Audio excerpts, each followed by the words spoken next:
के मुंह से खून भी आ रहा है, वो साथ रो भी रहा है. Emergency situation which anyone can face at home, especially जिन घरों में बच्चे हैं.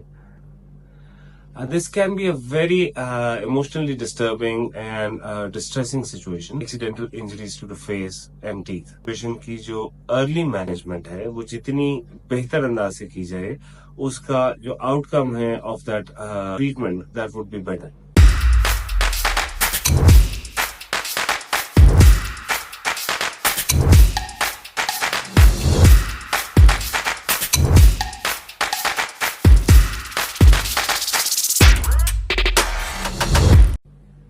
अस्सलामुअलैकुम, doctor Faisal Munir from Munir dental aesthetics. आज मैंने सोचा I'm going to talk about a emergency situation which anyone can face at home, especially जिन घरों में बच्चे हैं. I'm talking about accidental injuries to the face and teeth. This can be a very emotionally disturbing and distressing situation when you see कि बच्चे के मुंह से खून भी आ रहा है, वो साथ रो भी रहा है, and a situation which can make anyone panic. But remember this thing कि इस सिचुएशन की जो अर्ली मैनेजमेंट है, वो जितनी बेहतर अंदाज से की जाए, उसका जो आउटकम है of that treatment, that would be better. I tell you what exactly I mean.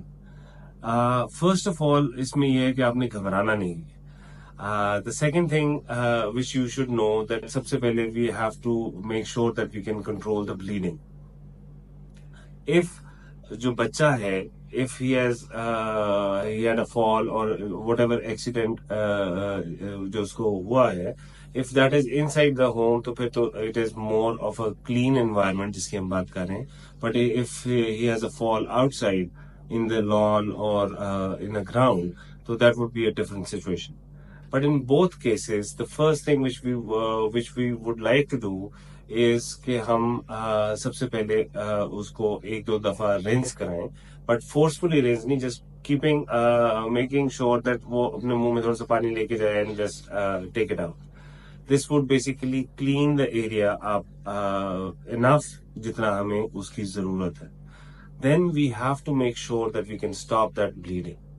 अब ब्लीडिंग को रोकने के लिए, if you are at home, it's actually not a big thing, but the thing is because मुंह से आ रही होती है, इसलिए कुछ समझ नहीं आती. क्योंकि अक्सर बात उंगली पे कट लग जाता है या किसी जिस्म के किसी और हिस्से पे भी कट लग जाए, तो उस पे हम सबसे पहला काम जो करते हैं, we basically put pressure pack on.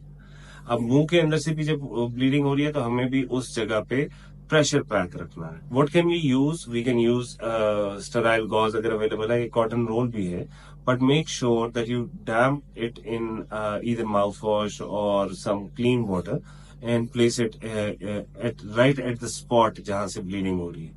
Now when we talk about placing it between the teeth, that does not mean कि आप बच्चे के मुंह के दरमियान में एक गॉज का बड़ा सा पीस रख दें. वी आर टॉकिंग अबाउट कि जहां से खून निकल रहा है, उस एरिया के अंदर you have to place it, and then when you ask the kid to bite, तो वो उस जगह पे प्रेशर क्रिएट कर देगा. सो इनफ गॉज पीस होना चाहिए जो उस जगह पे हो कि जब वो दांत बंद करे तो उस पर प्रेशर फील होना शुरू हो जाए उसको. इफ बच्चा ज्यादा छोटा है, तो मदर या whoever is there can put finger pressure on that gauze so that make bleeding stops. Afterwards basically ये जो ब्लीडिंग है, ये दो किस्म की हो सकती है. एक तो ये है कि सिर्फ कोई सॉफ्ट टिश्यू इंजरी है, जैसे कि गम थोड़ा सा लेसरेट कर गया, या फिर ये भी हो सकता है कि दांत को भी, जो दांत है उनमें से भी किसी को कोई नुकसान पहुंचा हो. आमतौर पे जो सामने वाले दांत हैं, if a child has a fall, तो उनके टूटने का या निकल जाने का खतरा होता है. If there is a tooth loss, जो आपको मुंह में नजर आ रहा हो कि दांत उधर नजर नहीं आ रहा, तो look for it. If you find that tooth, you have to first of all know कि आपने उसको कैसे हैंडल करना है. पहली बात कि always hold the tooth from the crown portion, जो मुंह में वैसे नजर आ रहा होता है. अगर आप उसे देखेंगी तो उसका एक देखेंगे उसका एक क्राउन होता है और एक उसके नीचे उसकी रूट होती है. So you hold it from the crown part, दांत के उसको होल्ड करें. Now we if it is somewhere सड़क के ऊपर या कहीं पे आपको लॉन के अंदर पड़ा हुआ मिला, तो आपको पहला एक रिएक्शन होगा कि I should clean it up before taking it to the dentist. आप क्लीनिंग में make sure that you do not touch the root surface, because root के ऊपर जो जब वो बाहर निकलता है तो उसके ऊपर पेरियोडोंटल लिगामेंट सेल्स हैं जो कि उधर ही मौजूद होंगे, ब्लीडिंग भी होगी, जो ब्लड भी थोड़ा लग रहा होगा और थोड़ा सा टिश्यू उसके साथ अटैच्ड होगा. Never touch that tissue and never remove that tissue. मतलब आपने उस दांत को क्लीन करके चमकाना नहीं है, किसी डेंटिस्ट के पास लेके जा रहे हैं तो जरा ये साफ सुथरा सा दांत हो. Just keep it like that. If it is you feel कि उसके ऊपर ऑब्वियस आपको डर्ट नजर आ रही है तो you can wash it under running water and 1 to 2 times अगर आप उसको उसके नीचे से गुजारेंगे तो that should be good enough. Now how to take that tooth, because dentist के पास आपको पहुंचने में हो सकता है थोड़ा सा टाइम लगे, तो आपने उस दांत को कैरी कैसे करना. द टूथ उसको कैरी करने के लिए सबसे जो बेस्ट इन्वायरमेंट है दैट इज कि आप उसको वापस जिधर से वो निकला है उसके अंदर वापस प्लेस कर दो. नाउ दिस इज समथिंग जो कि बड़े डेयरिंग किस्म के पेरेंट्स हैं जो ये कर सकेंगे. सो अगर तो आप कर सकें तो that is the best thing. लेकिन अगर आप उसे नहीं कर सकते तो we have to make sure कि टूथ एक वेट इन्वायरमेंट में रहे. और जो बेस्ट वेट इन्वायरमेंट हो सकती है वो सलाइवा है ऑफ द किड हिमसेल्फ. आप उसके लिए मैं ये नहीं कहता कि आप उसको स्पिट करा करा के उसका सलाइवा इकट्ठा करें और उसके अंदर आप दांत को प्लेस करें.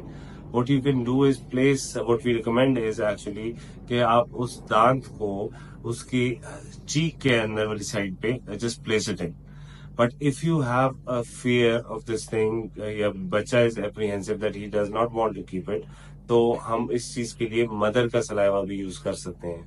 So the mother can also place it that tooth in जिसके अंदर चीक के अंदर वाली साइड पे सर्कस में उसे वो रख सकती हैं and then you can go to a dentist. If she does not want to do it, तो उसका फिर तीसरा हल ये है घर के अंदर situation that you can place it in milk और आप उसको उस हालत में लेके take an appointment and go to the dentist, because that tooth can be reimplanted and that tooth with Allah's will can survive as well. But ये सारी की सारी बात मैंने भी आपको बताई है. This is called the permanent teeth, not the baby milk teeth जिनको इसकी जरूरत होती है. क्योंकि बेबी टीथ अगर वो पूरे के पूरे निकल गए हैं तो we do not place them back in, हम बल्कि उनको निकाल देते हैं. I hope this was helpful. In case if you have any dental concerns, you can reach out to us today at Muni Dental Aesthetics. Thank you.